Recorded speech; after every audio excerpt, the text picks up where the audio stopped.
Welcome in this Thursday morning edition Oxford Exxon Podcast. Chase Parham, Neal, McCready, Clark Ford Studio here with you this morning.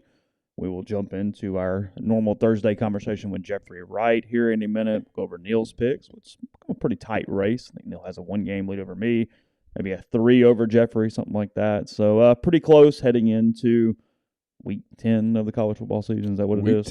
Week 10 of the college football season. Neal's picks up at rebelgrove.com. Pretty packed day on MPW Digital as well. So Thanksgiving's 3 weeks from today.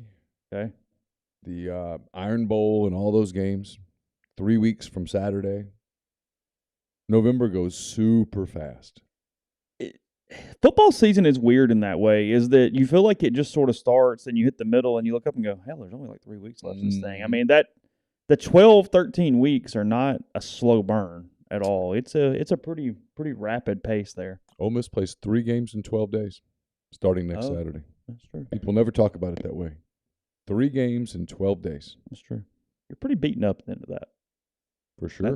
That's a mess. So we'll get to Jeffrey for the tell you about the Oxford Exxon Highway 6 West in Oxford. Remember, they're giving away 7 official Ole Miss game day football jerseys this season, 1 for each home game, another one coming after Alabama next week. And to enter to win that, it is just make a purchase at the Blue Sky here in Oxford. Every time you make a purchase, it's another chance to win, another chance to sign up, fill the ballot box with your name to win one of those 7 jerseys there. And you get a chance at a lot of different combinations. Ole Miss has not worn the same uniform yet this season, and you can map it out pretty easily to see that will be the case the rest of the regular season as well. So it's a Blue Sky here in Oxford. Again, coming to you from the Clark Ford Studio.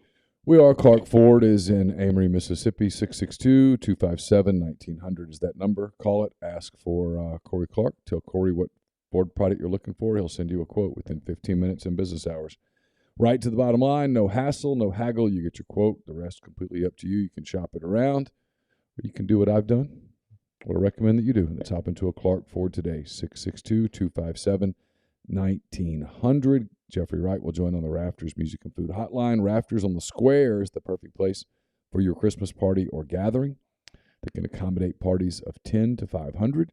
Great food with a Cajun flair, holiday drinks, and a festive atmosphere. Call Jeannie 601-842-0948. 601-842-0948 to request a catering menu and to reserve a date. Don't forget, Walk On Sports Bistro puts everything they've got into bringing you game day with the taste of Louisiana. Dig into their mouth-watering, made-from-scratch Louisiana cuisine. Po' boys, gumbo, voodoo shrimp, plus fan favorites like juicy burgers, fresh salads. 70-plus TVs, 40-plus ice-cold beers on tap. So if you're looking for a place to watch the games this weekend, got all the college football games, World Series, at least a Game 6 on Saturday. So check out the walk-ons in Oxford or Ridgeland. We would certainly appreciate that. Jeffrey, ready? I have not heard from him yet. Okay. Not sure what that means. Can mean yes or no, couldn't it? I'll check. News and notes, the Astros combined for a no-hitter last night, beating the Phillies 5-0. Again, as Neal said, to even up that series there in Philadelphia. One more at Citizens Bank, is that right? Yep.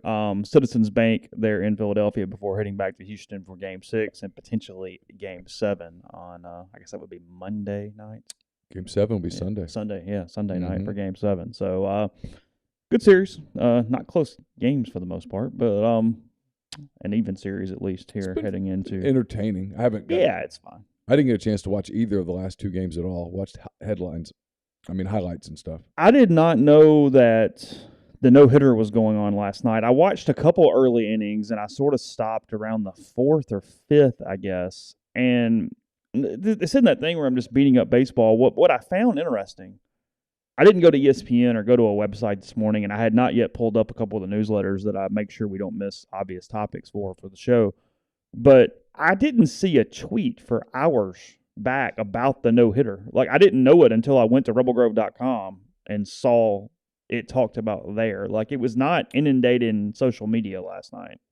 I saw it. Like, and I know combined is different than if one dude throws it. I saw it like 7th or 8th inning, but at that point the game was 5-0, and I'd just gotten back. Carson had another game last night, so we didn't get back till 9:30 or so. I mean, it was too late. I didn't feel like turning the TV on to watch anything at that point. How long did the starter go? I don't know. No clue. 6 innings.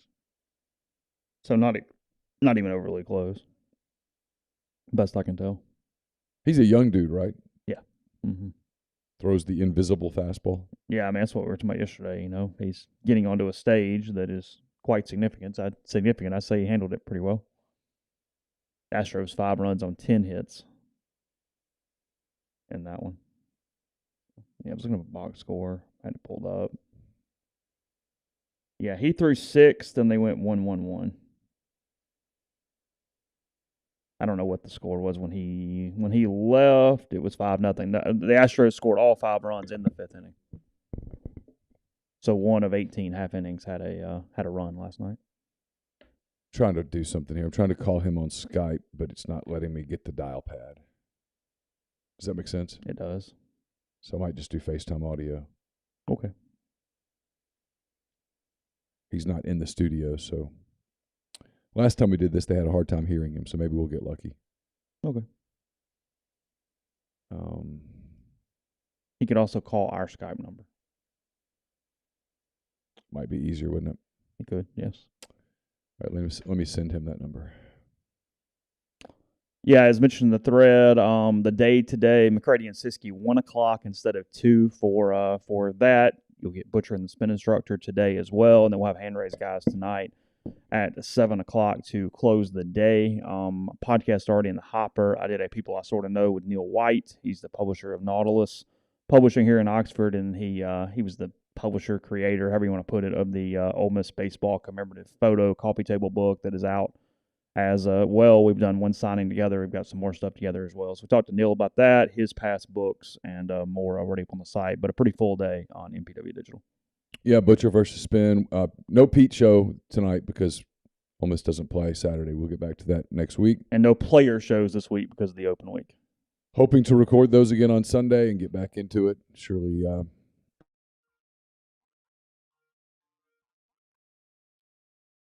Morning, Jeffrey. How are you? Morning, Jeffrey.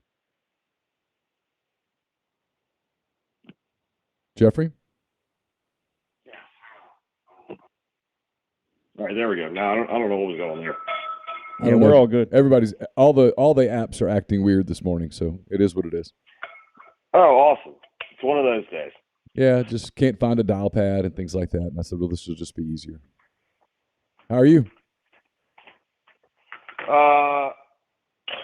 Other than yet again, I've had a massive sleeping injury. I'm doing great. Well, you had your first one of those at 22, so it's probably going to be a. No, that's not true. It was 25. It was 25. All right. It's 25. What? But this one's pretty serious. This one is I can't turn my body. So is it a crick, or did you pull a muscle? I don't know. I think I pulled a muscle, but it's it goes from my neck to my shoulder, and so I have to do the Herman Munster thing where you have to turn your whole body to turn your head. It's great. It's awesome. Maybe incorporate some yoga or something. Yeah, well, I can't do yoga because I can't move. So it's a vicious cycle. I mean, you could get massage. Well, we're going to Vegas. Aaliyah's got a work conference that starts this weekend. And I'm literally not going to have anything to do. So maybe.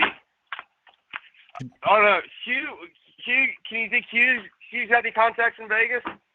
It's possible. Maybe recruited somebody, Gorman or something. Everyone loves Hugh, so I just want some recommendations. Did you bet on any of them action this week? We had a nice 3-1 week, your brother and I. Okay. We started by picking. We tried to pick based on. We looked at pictures of quarterbacks and we thought which one looked the best. That was really kind of a tie because they all kind of looked pretty terrible. Then we just took the 2 Nike schools on Tuesday 1-1, and then we decided yesterday, unless Akron is involved, there's no reason for anyone to be favored in Maction, so we just took the 2 underdogs, and those were 2 winners. So a nice little 3-1 Maction week. There's no juggernaut in the MAC this year? There's no juggernaut. There's never a juggernaut in the MAC. Okay. So, but you do have to, understand there are tiers of suck. So, you can't mistake. Sorry, I got my car. His Bluetooth. You can't make the You can't make the mistake of betting on the worst. The worst team is truly horrible, but there's no difference between the preseason favorite in the MAC and the mid-tier team in the MAC. So there's no reason to just bet all the underdogs. That's not going to get it for you. Correct. Okay. Correct. You have to, but I think the theory should be if it's within a touchdown, just take the underdog. Yeah, Troy Brown and I have a competition going on his show, and we pick all the MAC games. And I can tell he's thoroughly he's so confused that he's losing because he actually played in the league. And right, but that's the perfect thing about the MAC. It makes no sense. It shouldn't. Troy should just understand it's not personal. That's just the way it is. Yeah, I mean, he's like, "Why'd you take them?" And I'm like, "I don't know, just kind of felt right." He's like, "Yeah, but," and I'm like, "Yeah, I'm winning." No, that's the whole thing in the MAC. Do not don't try to study it. Don't try to the dumber your reasoning for picking is probably the better. It's fair. Which one of these 11 o'clock games on Saturday do you have more interest in, Florida A&M or Kentucky, Missouri? I think Florida and A&M, right? In different ways. I think Kentucky has officially moved on to basketball. I think they got interested for a little bit, but it felt like they were ready to go on to basketball. And listen, we all love to make fun of A&M. I do think we should maybe acknowledge the fact that they did spend 6 weeks away from home. And I think what we've seen is teams away from home are a different team. And I think that there's the chance for them to do the move of, all right, we've turned to the freshman quarterback. We're about playing him. We're about getting him better and building for next year, which I don't think is entirely disingenuous. I don't think Florida can really stop anyone. So I'm curious to know, this is the ultimate has A&M given up game for me. Look, there are already people in Gainesville doing the Billy Napier's not a fit. This isn't going to work. Oh, good God! I'm just telling you, it's already happening. It's already happening. Brian Hudson No. Not there. Okay. I don't have a problem with this because I think Florida is insane. I think their fan base is insane, and somehow they never get credit for being insane. It's the interesting thing as we approach the crazy season. I mean, the Iron Bowl is in 3 weeks and 2 days. And so when it ends, all eyes, at least as of now, because nothing else has happened, but all eyes turn to Auburn. And the question, literally the question, it's not necessarily who are they going to hire, it's how insane are they willing to be with the contract? That's literally the question. And it's the part when everybody goes, well, they're bringing Dion to interview it. They're going to go after Lane. And they're going to. I get it. My question to every person over there is, are they willing to be insane with the contract?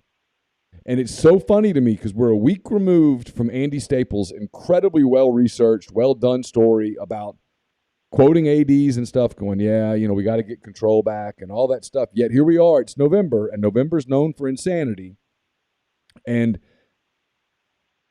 for Auburn to get who Auburn wants to get, they're probably going to have to dish out one of these nutty, risky as hell contracts, minimum of 8 years, probably closer to 10, minimum of $9 million, probably closer to 11.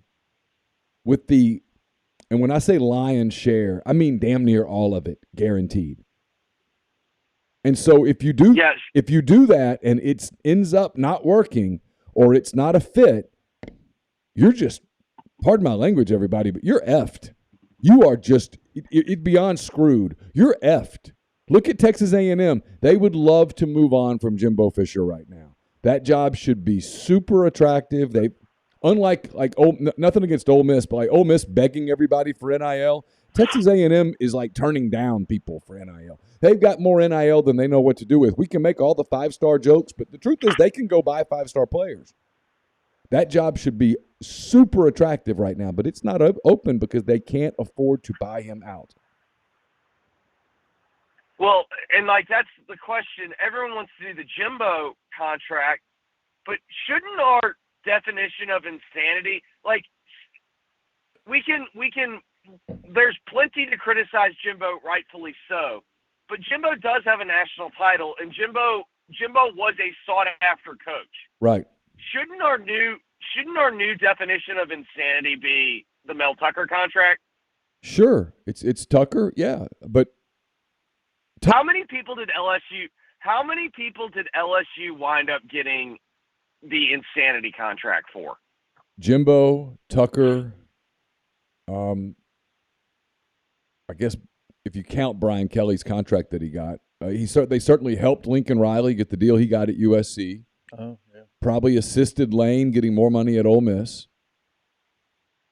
That's the ones I can think of off the top of my head.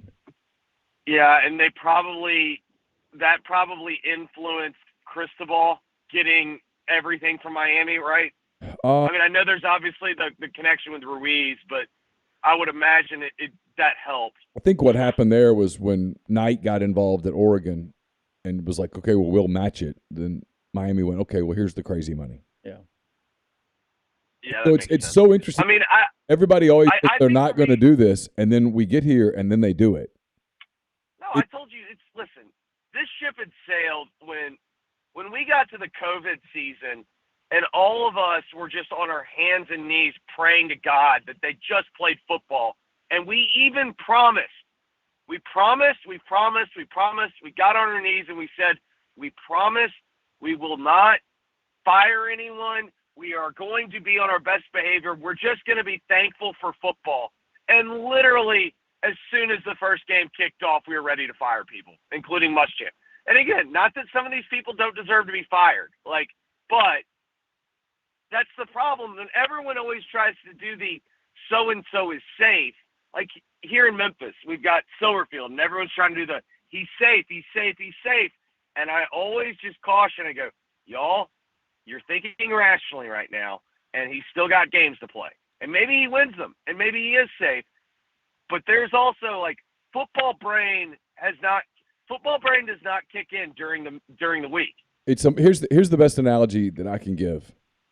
And for those of you in the thread who have kids, you'll relate to this. Every time you start getting close to the Christmas season, parents look at each other and have a conversation about, hey, let's not be stupid this year. Let's not spend more than we're supposed to spend. Let's have a budget. Let's give the kids a good Christmas, but let's not make this where it hurts in February and March. And then the trees go up, the weather changes a little, the music starts to play everywhere, you get a little sentimental, and next thing you know... And God damn it, Daddy's got this credit card. Exactly. Next thing you know, the Visa's coming out, and you're just... Or the presents start going to the tree and go, there's a hole there. We got to buy something to... Yeah, we gotta kind of fill it out, Wouldn't little Susie... Flex poorly on us, too. Hey, Jenny's got a little more than Johnny. Here we go. Wouldn't little Susie love that? Look, Bob, wouldn't little Susie love that? Johnny would sure love that. And next thing you know, all that rationality is out the window, and you went emotional. And that's gonna happen. It's getting locked in stone. Here's you want a lock for the weekend? There it is. There's going to be some emotional purchase that gets made with plenty of regret later when the card arrives, because the statement doesn't show up till late January. Yeah, sure. It shows up and you're like, oh my. Yeah, don't the credit card companies even understand they're out they are out to get your money, but at the same time they understand all right, well, here's a 6-week reprieve. And Ginger makes a great point. She said, and suddenly I have a house full of crap. And that happens. You look up and you're like, okay, well, here's your coaching staff. These are the guys that you just said you couldn't do without. It's what's really interesting to me. I mean, on the heels of this Fisher thing, is Auburn willing to risk doing it again? So I think the bigger question that I have, I think Auburn is, and I think they probably understand. The bigger question that I have, though, is was last year with the Oklahoma coach going to USC, with the Oregon coach going to Miami, with the Notre Dame coach going to LSU, was last year the beginning of something, or was last year kind of a year that we'll remember as like, okay, even by chaotic college football standards, that was chaotic? Like, is that a new norm or something closer to a new norm, or was that the chaos year? I think the agents and coaches have to hope that's the new norm. Well, certainly the agents do. I don't necessarily know. I think the coaches are just for whatever is more money, but I do think the agents want that because that's how I think they got the stupid, crazy money. It's not a complete anomaly by any stretch of the imagination. We're always having the ability to get there. I mean, it might not be every single year annually, but yeah, no, it's right there waiting to happen. Well, I mean, look, if you're Keith Carter today, in the back of your mind, you're doing two things. If you're doing your job right, in the back of your mind, you're saying, okay, how far can we go? How far should we go? Can I afford? I think that second question from the analogy we just used, that second question doesn't matter. Yeah, I get it, right? And then the other hand, I think the only question that matters is how far can we go? That's the only question I think that matters. And then you have to have the other thing going in the back of your mind of, if the worst case happens, what am I doing? Sure. Because here's the deal. In today's college football, with the portal starting on December the 5th, in a world where your coach leaves on November the 29th, November the 30th, you've got about 3 days. So you got to be ready. Oh, and I mean more than ever, like, you know, when we look at the first crop of coaches that got hired during the early signing period, pretty much all of them failed. And I don't think that's a coincidence. Yeah. It's because typically transition classes are bad, but it was even bad by that standard. Yeah, because you've got guys that are going to want to find a new college home, start December the 5th in the transfer portal, and they want to be on their new campus January the 15th or whatever the semester starts, whatever the case may be. Maybe even before that with like intersessions and stuff. So you've got, if you lose your coach, I'm not referring to Ole Miss here, I'm referring to School X. You lose your coach, you've got to have a backup list ready. So, yeah, this is referring to Ole Miss. If you're Keith Carter in the back of your mind right now, you've got to have not the back of your mind. If you know there's a threat to your coach, you've got to, on one front, be doing everything you can to rebuff that threat. And then on the other hand, you've got to be completely prepared for, if that threat comes to fruition, for you to be able to move on quickly. You have no choice. Well, and like that's kind of where, you know, to me, like that's also like, you know, we thought Ole Miss could not in 2014. You had it pretty sourced, and you were pretty. You knew. Like when you filed your Tuberville to Auburn story, like you knew you had it right, but things do change, and you had it the same way with Freeze to Florida. Well, all of a sudden he makes the big emotional win over Mississippi State, and all of a sudden money that wasn't there showed up. So like there is kind of that, like, but I think the only question that really matters for Ole Miss is like what is the number we can go to. Yeah, and I have no idea what that number is. You know? I don't even – the reality is they may not know. Because like I said, what if somebody just starts ponying up at the 11th hour that wasn't willing to pony up? Could happen. I mean, part of Ole Miss's issue, and people disagree with me on this, and maybe they're right. I mean, I'm not sitting here saying that I'm right, okay? I'm just bringing it up. I'm open to the conversation both ways, is this limit on the state part of the contract. that Auburn is not, and Alabama, for example, is not hostage to. The 4-year limit, and I realize you can go do other things with the foundation and other things, but in terms of the public commitment of it, you're limited to 4 years. And how big of a deal is that, or isn't that? Is that something that if you're Ole Miss, you should be going to the state legislature saying this is working against us in this goofy-ass industry that we're part of? It's working against us. And the legislature was more than willing to look at it a couple years ago, and the schools did not want to change it. I'd love to have that conversation as to why. And I'm not – let me be clear. Again, I'm not sitting here saying that I'm right at all, but I'd love to know what the justification is. I just refuse to believe it's a nothing burger, because all these coaches have egos. And, I mean, here's the thing. If you and I and your friends, to the listener, if you're all making fun of, can you believe Michigan State gave Mel Tucker that contract? You can damn sure believe coaches are making fun of Michigan State and Mel Tucker. But the reality is, like, that's a standard. Like, and people go, well, if Mel Tucker, like, I want my $100 million contract. And the reality is, even if Ole Miss could probably pay Lane Kiffin on a yearly basis, you know, top 10 or better money, he's never going to get announced as a $100 million contract guy. Yeah, no, it is a public thing. That's what Neal and I were talking about right before the show started, is that, you know, I think Matt, and I could be wrong here, but I think Matt Luke was on a 6-year deal. I think they had 2 automatic rollovers through the foundation on his contract. So, yeah, you can make it whatever you want to that is completely binding from a contract standpoint, but it is not what goes into the USA Today database, and it is not what goes into the public nature of the deal when it's announced. So it is simply a perception issue, and how big of an issue that is or is not for every coach. Well, and the reality is, like, if you get a 10-year deal, no one is going to finish that 10-year deal. Like for instance, no, never. Even Jimbo last year, Jimbo got a new contract. Either one of two things happens. Either you get a new contract at some point, or you get fired. So it really is the definition of, it is nothing more than, you know, ego massaging, but that's what it is. It's precisely what it is. It's why it's total insanity. I mean, it's nuts. But this sport is total insanity.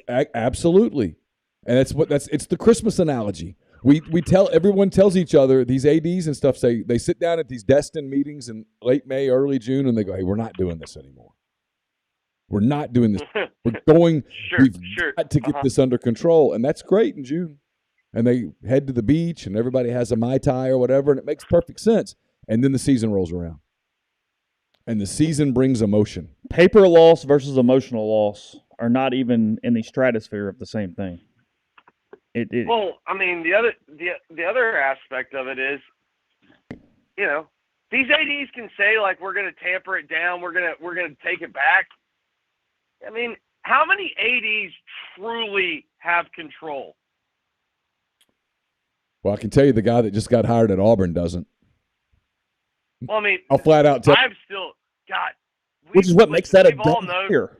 Of course it was dumb. He's high strong. He does not take John, that. Guys, here's what happened there.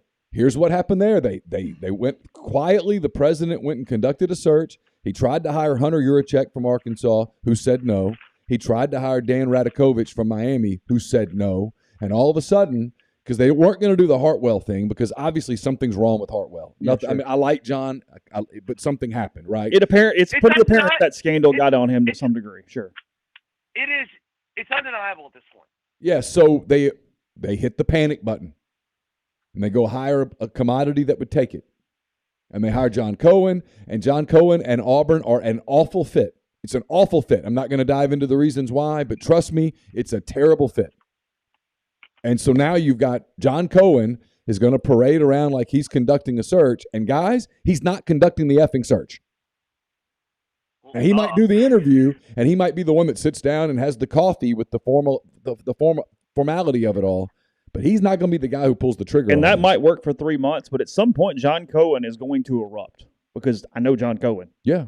What's Auburn? Auburn's combustible as hell. Always has been. Oh. Do you feel vindicated, Jeffrey? I know every single week Tennessee just keeps winning, and you get to take them on the road getting 8. I haven't even looked at Neal's picks, but I'm assuming you picked the Vols here.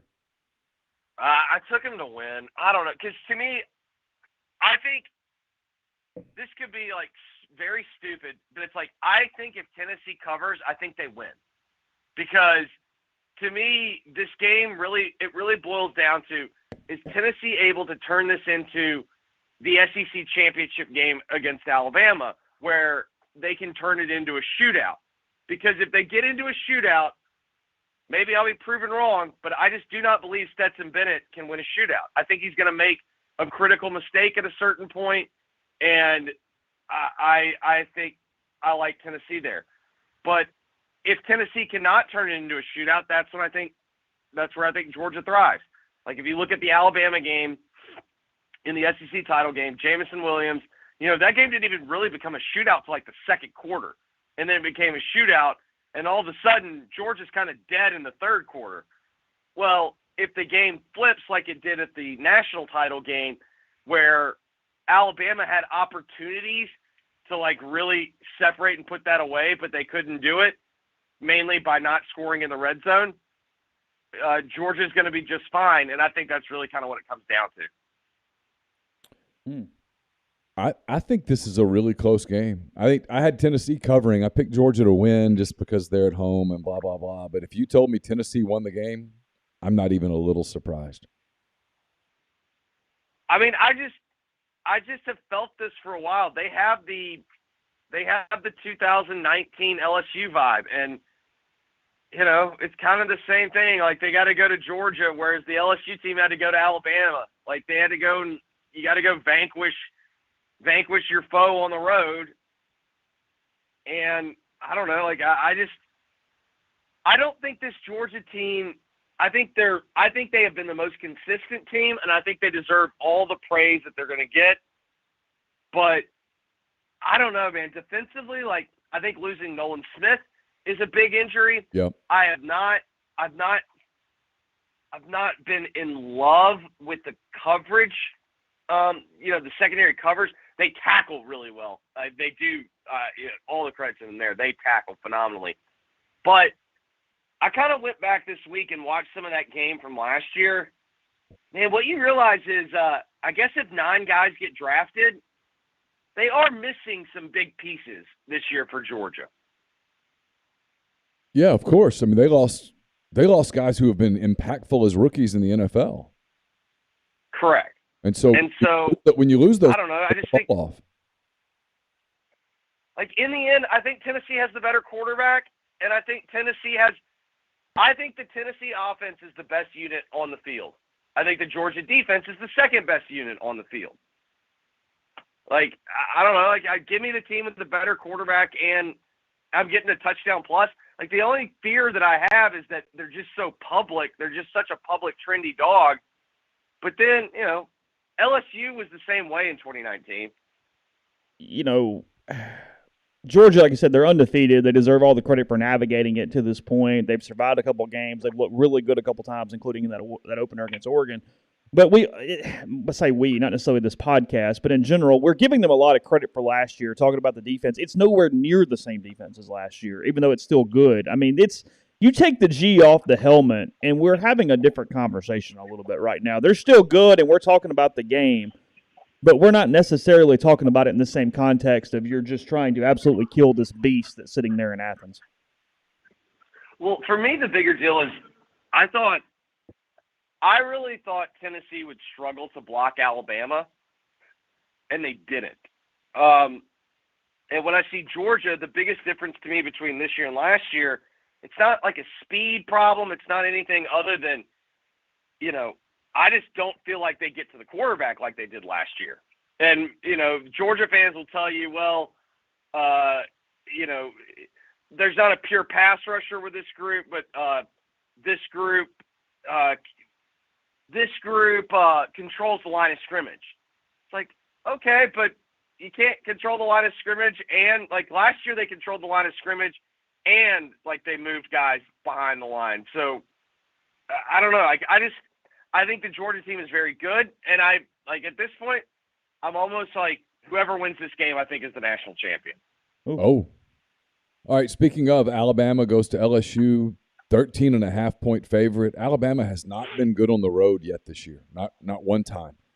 Why are so many people expecting an Alabama boat race of LSU down there? I think it's history, and you don't get rich going against Alabama. Power ratings do not like LSU either. I think if you just look at numbers, the spread's probably right.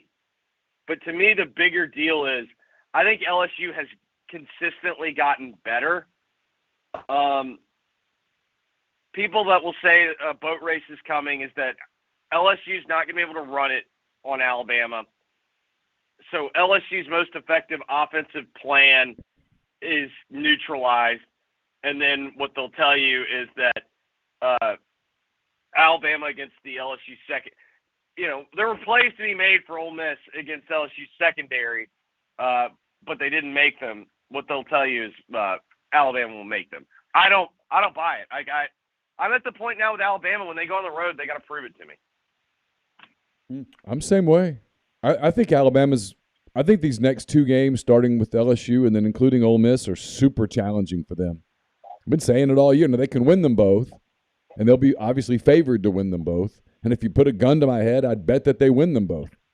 But I won't be surprised with them. But they're also two very different challenges back to back. Yeah, I mean, look, they're going to turn around and have to play a fairly rested Ole Miss team.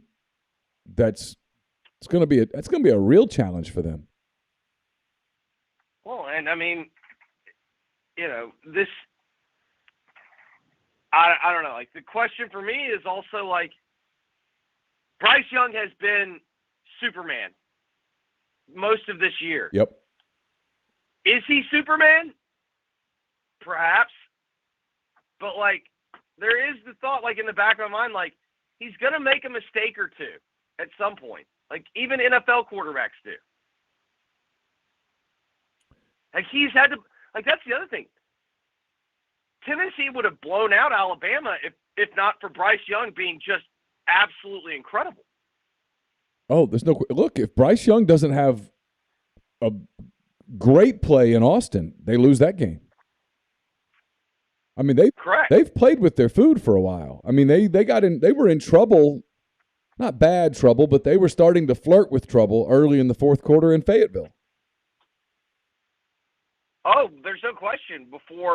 I mean, I thought when Arkansas made the decision to kick the field goal, I thought that whole game changed.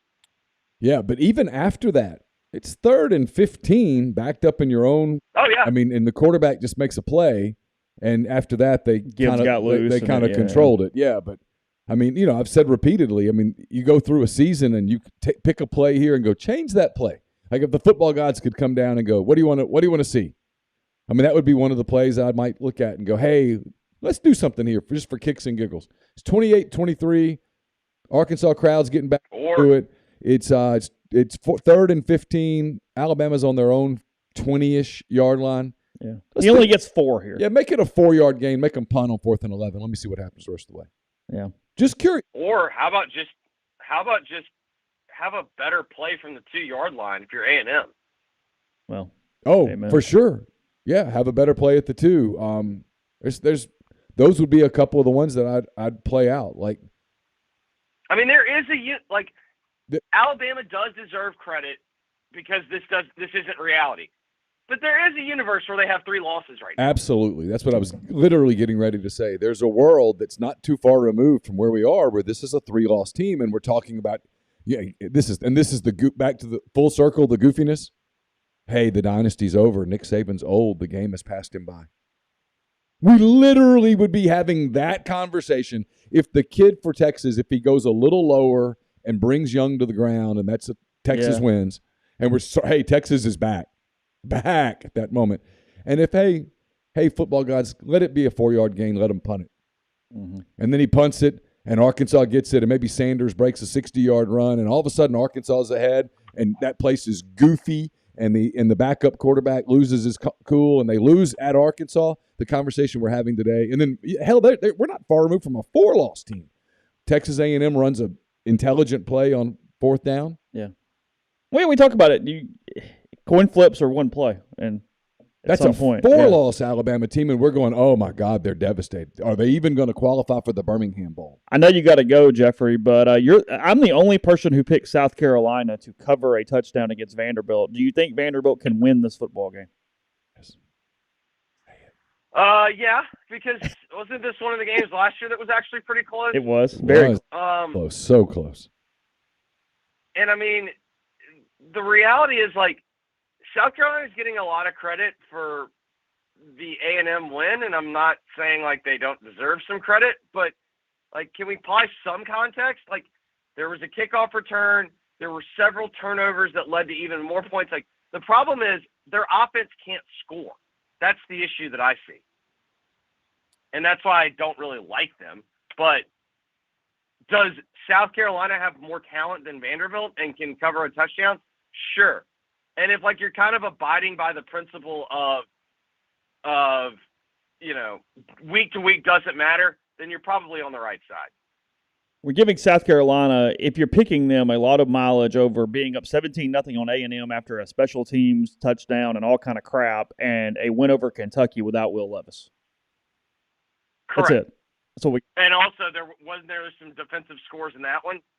I refuse to watch that game. It was an abomination to offensive football on both sides. So I don't. It was on the old like TV4 for me. Mm-hmm. But I think I remember them recovering a fumble and running it back for a touchdown and maybe a pick as well. How's the World Series ending before we let you go? Man, I don't know. We've had, one close game? That is correct. And it's tied at 2? Yep. Kind of tough to come back from getting no hit, right? It feels Astros in 6, but I don't know. Damn it. What's wrong with you? Listen, I don't want it either, but, like, I don't know. I just feel like it's really tough to flush getting no hit, like, down the drain. I just don't want to. Like, normally when you... Why we can't be... Normally when you get... Well, like, because normally when you get no hit, it's during, like, the middle of June or July. Like, it's during the regular season, and you can really flush that. We haven't really seen anyone get no hit in the playoffs. And what was the last one? Don Larson. Yeah, this is only the second World Series no-hitter after 1956. So, how many people are alive for the other one? Does it help that it was a combined no-hitter? It wasn't one dude, or is that worse? I don't know. I guess I could make a case for both. Like, it is, like, at least you didn't have to see the one guy get carried off the field, you know? But it also meant you couldn't hit the third reliever. Correct. It means you couldn't hit anyone they threw at you. Yeah. So, who's That's kind of the problem that I have. Who's on the show today? What do you got? Let's see. Grizzlies won last night on national TV. Is Plumlee playing this week? I don't know. I don't know. If I'm Memphis, I hope so. Oh, no. If you're Memphis, you hope. Like, here's the thing. We know how limited John Rice is. He is clearly the better of their two quarterbacks. That other kid can't. And, you know, I am not a John Rice should be playing quarterback guy. He's day-to-day, according to Gus Malzahn. But aren't we all? Aren't we all? The line tells me he's not playing. Okay. And that's kind of a weird spot for UCF. Gus, after a big win at home, going on the road, well, we've kind of seen that one before. And Memphis, for the better of their program, I think probably needs to move on, but they don't want to move on for money reasons. And so this is the nice, you win the game, you'll save the job and, you know, delay the inevitable. Fair enough. Enjoyed it, bud. Thank you. All right, guys. See you, buddy. That was Jeffrey Wright. As always, appreciate his time here on the Rafters Music and Food Hotline. That multiverse where Alabama loses 4 you like games, that? it would be a lot of fun. You'd like Alabama to be 5-4 or 4-4 or whatever they would be right now. It would be a lot of fun because the overreaction is it. Literally, when you play it out like that, it's the overreactions. It's such a goofy sport. We overreact. Or is it only the thorns on the rose at this point? Is it? Yeah. I mean, you could do this with so many teams. Just change a play. How's your season different? And that's what I said yesterday. I mean, you cannot do much differently, and the other team just makes the play or doesn't make the play. And you go, hell, we're running cold right now where everybody we play is making the kick. Everybody we play is catching the ball. Yeah. There's the penalty. Just can't quite get – because it happens in baseball all the time. Guys hit line drives for a month and go, gosh, damn. And then suddenly a bloop falls and it starts going the other way. Kentucky waits an extra beat. Yeah. Scores the touchdown there. What are we saying about this team? Yeah, or that team. Yeah. Literally. I mean, we're talking about changing a half second. Yeah. Kentucky, even though they got beat, would have had more juice against Carolina. You know what I mean? It runs down the road. Sure. What are we saying differently if you change that one thing? Because it's the exact same team. Literally nothing changes in reality, but in perception, everything changes. Yeah. We mentioned the World Series for a second. Game 5, we said tonight around 7 o'clock there in Philly. Feels like a must-win for Philadelphia, and it is going to be Noah Syndergaard and Justin Verlander on the ball. That's interesting. Mm-hmm. So we got who's the NFL game tonight? Is there an NFL game tonight? Is there not? I thought there was. I don't know. I can't keep up. Oh, yeah. It's Philly and Houston. Because Philly is a 14-point favorite. 14 in the NFL. And I'm thinking about laying them in my competition with Siski. Are you really? The Texans suck. What's the game you're for sure taking on that show today? What do you like for sure? Oof. The only one that I think I'm for sure that I like is Miami -5 at Chicago. -5 at Chicago. Okay. Going to be a dry track, 64 degrees and sunny. Tickets as low as $32 tonight in RG Stadium in Houston if you'd like to partake in the football game. They were a little checked out. You mentioned that. That is one of the most expensive tickets of the week in Chicago at Soldier Field on Sunday. $123, the lowest ticket in. To get in? Mm-hmm. What's the get in Cincinnati? Not that I'm going. I'm just curious. $105. That's not terrible. Panthers, Bengals, $105. Paycor Stadium. The lowest ticket of the week, this is not a surprise, is in Jacksonville for the Raiders and the Jags. It's $26. You got any thoughts on that game? Jacksonville coming off a disappointing loss. The Raiders looked like crap. The Raiders are a 1.5-point favorite, I think. The Jags are kind of fun in a way. I sort of kind of like them. You know, you buy the stock, if you will. The Raiders are a no bet for me in any direction because their coaching has been abysmal. They do nothing to get their best players the football. Right. But yet they have some talent. Mm-hmm. And there could be a day where they just get you. And I'm out. But they look like crap on Sunday. They look terrible. Jacksonville played okay and then let it go late, in large part because their quarterback makes bad mistakes in the red zone. Trevor Lawrence has a red zone problem. I've bet on Jags a lot this year. So you have kind of run through Jacksonville. I have watched them a lot, and Trevor Lawrence makes mistakes in the red zone. And no one really talks about it that much, at least that I see. I'm not completely up on this, so it's probably one of those things maybe we talk about tonight after I read a little bit, but we know Elijah Moore has been unhappy with the Jets, not really getting targeted at all. I saw some stat, and maybe it was from Barnwell this morning. It was on Twitter, so if somebody else saw it, you can tell me exactly where it was. But they do the win sprint rankings, basically meaning how many routes guys run without getting targeted, where they just go down the field and how far. And Elijah Moore, again, I could have the number wrong. I think he led he is leading at some point, and whatever the situation was, he had run 1,800 and something yards without a target or something. So I'm not vouching for this, but I had someone tell me that part of his problem is that he is so good against zone, but not so good against man. And he's just facing man. And he's just getting man because the NFL's a lot of man. Sure. Really? I mean, I have no idea. Sure. Doesn't have a lot of chemistry with Zach Wilson. No. That's been a problem throughout. Seems like they need to work that out. That was another game that I looked at. I ultimately passed on it. Yes, Rob, it does appear that Neal has a Tottenham hat on. Yes, I'm a Tottenham fan. It does sort of look like a Spurs hat because the blue kind of gets silvery. Like it's sort of a... I will never cheer for the Spurs. I would not think that's your thing.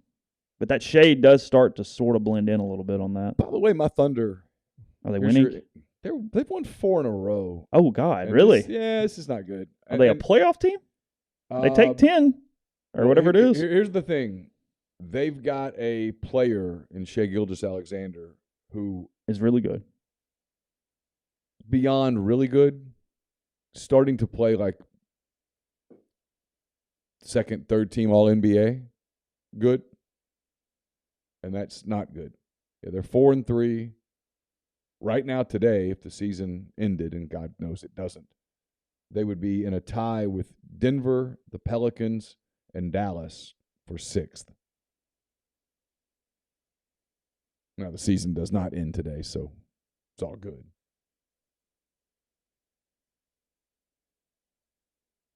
But, yeah, SGA is playing really, really well. All right, there's your – I know we can't talk NBA. There's your NBA for the day. Oh, you're fine. We spent less than a minute. There will be somebody that goes, all they did was talk about the NBA. That's all we did. Did you see this yesterday from, I guess Josh Pate started it and Staples retweeted it, which got me there. And we always do the fall wedding thing. The conundrum somebody had where they said, I have a wedding on Saturday. The girl gave me her kidney anonymously. How do I deal with this? Okay, here's my... it has to mean that eventually it came out, because otherwise anonymously, why are you going to the wedding anyway? Like, it would be a no-go. But that screwed up the whole argument, because the situation would be she doesn't know or you don't know or whatever, hence there's no reason to go to the wedding because it's anonymous. Okay, so she's getting married. Yes. She gave him a kidney. Apparently she gave it, didn't want anybody to know, wanted to just, the way I interpreted it was she was doing an incredibly selfless thing and wanted no thank you, yet it became known later, was the way I, see, again, I could be wrong. And I'd like to know how that came about. Did he go searching because I must thank the person who saved my life? I don't know. That's all I got. Or did she say, I really want to know what happened with my kidney, and met him and was like, hey, we're friends. And now she's inviting him to a wedding. And the question is, should he feel compelled to go? Now, I do think he should feel compelled to go on the registry and send a gift. Big gift. A big gift. Like, hey, they're 3 place settings short. You're not anymore. Yeah, not a fox painting. A good gift. Yeah. You know, they wanted that Cuisinart. Okay. But should he have to go to the wedding? What is he a fan of? That I don't know. Let's pretend that he is just a giant sports fan, and the goal was to sit and watch the games on Saturday. But no, to make this real, then you go to the wedding, because the wedding's an hour. I mean, who gives a crap? You can miss. The only reason why this is a thing is if you're a Tennessee fan. You have to be a Tennessee fan for this to be completely like, whoa. Because even if you're a Georgia fan, you won the damn title last year. It's an hour. He didn't say it was a destination wedding. He didn't say he had to drive 4 hours. I mean, assuming it's local, just go to the wedding and leave the reception. Nobody cares. Sign the book. Yeah. Now, if you're a Tennessee fan, it starts getting a little more shaky. Biggest game you've played in a long time. I mean, you know, got a shot here. Closest you've been to the championship conversation in, 20 years?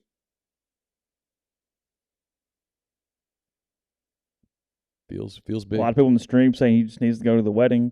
Old Steve with a really good point. He wouldn't be able to watch the game if he were dead. It's true. It's an apt. It's true.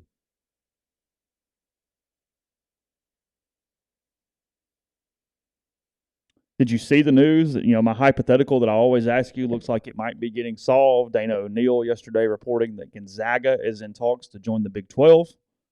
In all sports. Is that what it said? I didn't read the article. Does Gonzaga play football? They do play. They're in D2, right? Or whatever, FCS. Well, apparently this would make them an all-sports member. Well, that would take some adjustments.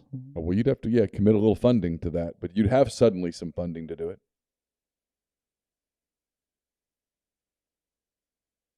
Or am I wrong? Do they not play football? I don't know. They have not played football since, 1941, actually. So it's been a minute. Sewanee has potentially played since Gonzaga has. I don't know when Sewanee stopped. They'd played football since Joe Biden was born.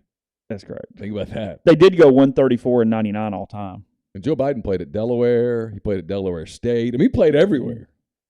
Maybe Gonzaga. Maybe he played at Gonzaga. Yeah. Gonzaga Stadium, 1922 to 1941. Yes, I don't know. What I thought I read was that it would be for all sports. Okay, yeah, I did not get that far into that. Pac-12 also showing interest. That makes sense. I mean, obviously for basketball. Pac-12 supposedly showing interest in San Diego State. The Aztecs. I got Eric Winter's team. Shout out. And it might just be all sports as in these sports they play. Could be. Not starting new sports. Well, you're not getting a full share then because basketball's not what's driving. No, you're getting a basketball share or however that is Yeah, determined. that's not really driving the check. It does make you a more attractive basketball league. The source stressed there's no immediate timetable, and the Big 12 is not the only league that's reached out. The Pac-12 and Big East have also spoken with Gonzaga. Yeah. Now, we don't know where the Big East is going in this, but whatever. Well, yeah. Those don't matter anymore, so forget it. They termed the talks are real, but early, adding it's all exploratory indications that Gonzaga would want any move to be an all-sports deal, not just for basketball. Yeah. Maybe it means all other sports. Maybe so. But when I hear all sports with the Big 12, I think football. Because they just signed a new deal, and it was football-driven, obviously. Gonzaga offers TV ratings, kind of looking through it. Sure. I mean, look, they're From a basketball deal, it makes they're sense. a powerful basketball program. And would only get more powerful with that type of... Yeah. I mean, would you watch Gonzaga, Kansas in a conference game? Sure, of course. All day. Gonzaga, Baylor, Gonzaga, Texas Tech? Sure, of course. I mean, that's an attractive game, but what is the share if it's not football? It's pretty small.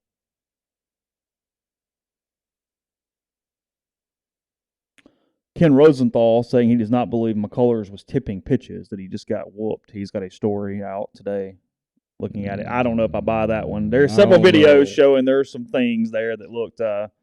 Bryce Harper hits a home run, and the first thing he does is go talk to Braham and says, and not in a hat like, hey. Yeah, hey, here's what you're looking for. It wasn't like, hey, we did it. No. It got very serious. Like, you could see his face. He went, hey, hold on. Like, yeah, we're not celebrating for a minute. Listen to me. Yeah. And then Braham hits a home run. It also shows you how good they are that if you know it, you're not missing. Like, if you know what's coming, as good as that damn thing is coming at you. Yes. It's... Yes. We've talked about this. These guys spend so much time. I would have a better chance of getting a professional baseball player out than hitting a professional baseball player, but you still would get rocked. Yeah, of course. And need to watch out. I don't think someone like you and me, if they handed us a bat and we have no shot ever. And gave us 1,000 at-bats, we would never get it. No. But I could eventually get somebody to pop up because they'd get under a baseball. Yeah. I mean, you see that in batting practice. Eventually, you would hit a ball at the shortstop and I would get out of it. Fly out deep to left field. Yeah, that's what happens when infielders pitch. I mean, or whatever, when they throw the other guys in. There's a chance that I throw a ball in there and even go 1, 2, 3, but I got lucky as hell in doing it. When I see a major league team go boom, boom, boom, boom like that, I'm like, they know what's coming. Yeah. Because otherwise, they would never get out. If hitting were that easy, they'd never get out. These guys are so talented. I mean, you think about Kyle Schwarber, for example. How talented is he with a baseball bat? Mm-hmm. And when people get him out, why? It's because they're elite pitchers, and he's guessing. So I get McCullers wanting to go, nah, I just got beat. They didn't know it was coming. He said that, but I don't take anything he said. I'm sorry. I have a lot of respect for Ken Rosenthal. He's great. Made it a lot further in journalism than I ever dreamed of making it, but no, I don't think so. Not quite buying that. I have a hard time buying that. Yeah, like Pedro Martinez said he was absolutely tipping. Did he? Yeah, and Pedro would probably know. He pitched a little. I hate that a lot of people listen to podcasts don't remember or know how good Pedro was. Oh, my God. Like, he's not the guy that everybody goes, hey, what about? Like, but we live that. Like, there was days where that was over. That was it. There were days in the first inning of a game when you would see him pitching. That's it. You can go mow the yard. You're not winning today. Red Sox winning today. They got to run. It's over. Well, look, it's the reason. Greg Maddox was that way. It's one of the reasons why there was so much actual realness to that. The comeback in 2004 when he said, "Hey, don't let us win today," because you did. You looked up and you go, "Hey, yeah, it's Kurt and Pedro, and sure, you better get one of them." Sure. Hey, Game 7s are stupid, and here you go.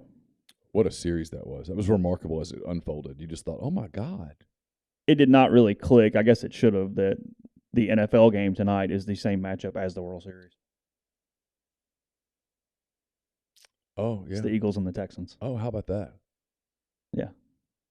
So what is that TV rating going to be in Houston tonight for the NFL game? Jeez. On Amazon Prime.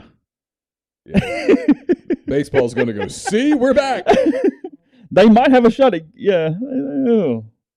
I mean, I'll put baseball on TV one in here. There's no college game that has me all excited today. Because it'll beat football tonight. The MLB will beat the NFL tonight. It will. Destroy it. It will destroy it tonight. I think. If it doesn't, they're in deep, deep trouble. Come on. Just saying. Because you're an average sports fan, you're turning baseball on today. Yeah, it's Game 5 of the World Series. Yeah. You mentioned the Bengals. That line has gone down a little bit. It opened up at -9 against Carolina in Cincinnati. It's 7 now. Yeah. Yeah, I thought about it, but the Bengals looked so bad the other night. So bad. And 7 points is a big line in the NFL these days. Green Bay -3.5 at Detroit. Yeah, I didn't pick that one. New England -5 against the Colts. I didn't pick that one. Played with it, but didn't. Buffalo giving the Jets 12.5. I wouldn't touch that for anything. No, because Buffalo might get up 10, could get up 17 and give up a back. You can whip teams in the NFL and win by 10 points. Buffalo feels like it's just, hey, let's win, and then once they get the game under control, they get a little bored. Mm-hmm. They're waiting for something bigger. Minnesota giving 3.5 to the Commanders, who were dealing with all their ownership stuff this week. Don't think that affects the team, but just saying. Got any thoughts on that game? Asking for a friend? I like Minnesota. Yeah. To cover. Yeah. I like them more than you do, though. I actually think the Vikings could make a run here. Yeah. Seattle winning the NFC West. They are a 2-point underdog at Arizona this weekend. Yeah. I like that one. So, Seattle? Yeah. Do you really? Yeah. Because you think they're legitimately good. I've watched them. I know what I'm seeing. Hey, I mean, at some point. They're not winning the NFC. I didn't say they're winning the NFC. They win the NFC West? They very well could. Would you take them or the Niners right now? Niners. You would. But I wouldn't be remotely surprised. A game that we would have circled at the beginning of the season, or at least at the end of last year, that frankly is a bit of a dud because of how banged up everybody is. The Rams at the Bucs on Sunday. Rams +3 now in Tampa Bay. It opened at 1. Now they're getting 3 at Tampa. Is anybody else getting tired of the Tom Brady bashing? I'm always fatigued. I'm always against the personal life becoming the story. It doesn't seem fair. We're making fun of a guy that his wife divorced him. Yeah. She, according to the reports, didn't feel like he was committed enough to the family. She was irritated with him, obviously, more than irritated, that he elected to come back and play another season. Sure. You can look at him and tell that he's suffering. What has he done that makes everyone rejoice in this personal angst? It bugs me, man. It really does. Like, why are we so happy that Tom Brady is suffering? What's Tom Brady done to us to make us go, "Oh, I'm glad your life is chaos right now"? Frankly, look, and he's getting paid. He chose to come back. It's not that. But in some ways, I hate him having to just be on display every week like this. I do too. Because, you can see he's just lost it mentally. Because I saw, maybe it was Seth Wickersham who wrote that great book on Belichick and Brady and the dynasty. Knows them. As far as a reporter can knows that team. And was talked about, Brady had that edge and he would get angry, but he could channel it, and said they made some comment about how now he's just angry. He's just frustrated. There's no channeling in positive ways anymore. He's throwing those tablets and just kind of. But he's not the first athlete to stay too long. No, of course not. Michael Jordan says hello. Well, the great ones don't know how to quit. You know what I mean? The great ones. Part of the reason why they're great is also the part of the reasons why they blow up sometimes. Yeah. And I'm not saying someone goes, he did it to himself. I get it. But why are we rejoicing in it?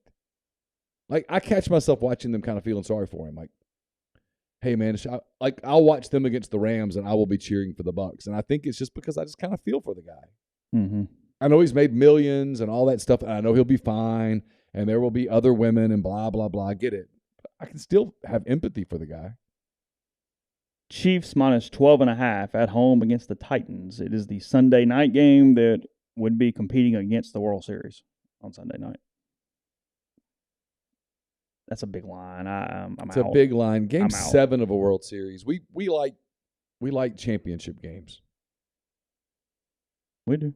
Yeah, I'm out on that. What's the pitching matchup if they get to Game 7? Do you know? No clue. Yeah. Could be the same as 4, right? So it was last night. Ooh. Right? Yeah, if you're Philly, you're not liking that much. No, I think this is a must-win for Philly today. I just don't see them going to Houston and winning 2 in a row. Oh, no, they must win today. I think they've got to win today. They might need to win the next 2. Yeah. And then the Monday night game is the Ravens at the Saints. The Ravens a 2.5-point favorite. If New Orleans has any shot here, they got to get this one. Yeah, this is off but we can't bet the Monday night game according to Tyler's rules. Why? Because we do a Monday show with the results of the week. It's fine. I think if this were eligible, I would have taken the Saints plus the points here. Okay. Kind of like the Saints here. Saints are not as bad as people are making them out to be, and it showed it last week. They're not a bad football team. The Saints and the Falcons, I can't believe I'm saying that with Mariota, have the chance to be okay to win the division. Yeah. They could get it. Atlanta's done nothing but play good games this year. I mean, they're kicking themselves for losing that game to New Orleans because they just handed it to the Saints in week 1. Yeah. You would be putting one team away and have one more game. You'd be 5-3 today. Sure. But yeah, I don't know. That's one I just kind of look at and go, ooh. But yeah, of course, all hands on deck for Game 7. Oh yeah, absolutely. Whatever that takes at that point. But some guys, I mean, some guys literally can't pitch on one day's rest. They can try, but they're not effective. Yeah. Not effective means. So Wheeler would go Game 6 if it gets there?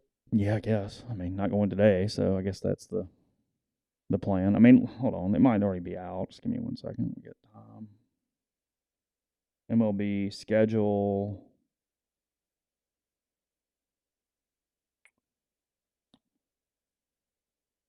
Triple Mass says Dennis Allen's not a good head coach. He's learning how to be a head coach.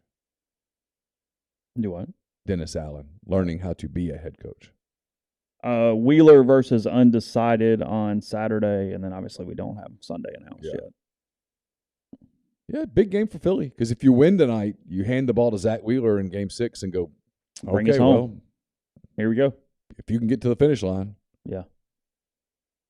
So, no, it should be fun. It's a big weekend. I mean, we said that SEC slate all weekend is really good all day Saturday. It's a good weekend to just sit back, have a TV or two, and take it all in. Did you say TV or mimosa? Both. Okay. Because I could have sworn I heard mimosa. It's a pro mimosa podcast. Yeah, it's more so than the bloody. Yeah. Bloody Mary, it makes you feel full. Well, you put all the cabbage in there and the pickles and the cucumber. If I want all that, I'll just get it and put it on a plate. It's a salad with some tomato juice. Yeah, I don't want maybe a shrimp. I like the shrimp, but give me some Prosecco, a little orange juice, a little splash of Grand Marnier or Cointreau, and I'm good. Okay. Watch the morning games. Come up with even a more organized Christmas plan, by the way. Oh. Getting the stuff down Friday afternoon. Go ahead and knock it out, that part out. Get it out, and then we can just put it up Saturday. And then the inevitable, I don't have this, I'm missing something, I got to run to Home Depot. Okay. And then I'll get the text, hey, I'm out here, do you mind if, sure. Yeah, Discount Builders or whatever. Yeah, go wherever you need to go. Yeah. Be careful. Take your time. Yeah. Fair enough. Love you. Be careful. Yeah. Which is code for, hey, you don't have to keep texting me. It's all good. Do your thing. Yeah. Where's the blanket? Yeah. I'm out. So, All right. We will wrap it there. Back tonight with Hand Raise Guys. Again, a full slate of podcasts today. Neal and Tyler will be live at 1:00 today on the stream, and then stay locked into the podcast network as we will have those shows going up as soon as possible throughout the day and into the morning as well. So big weekend, even though Ole Miss does not play. The Rebels and the Tide, November 12th. That's next Saturday. CBS 2:30 for that one. I guess if Ole Miss does get game day, we'd find out on Sunday night or Monday morning. Sunday night. So, Sunday night. Sunday. Saturday. It could be late Saturday night into Sunday. If Alabama wins on Saturday, it's hard to see. I will be shocked if game day's not here. If Alabama loses, I don't think game day of course. I think it's indicative on Alabama at this point. Yeah. So, all right. Enjoyed everybody on the stream, and take care. We'll talk to you again very soon.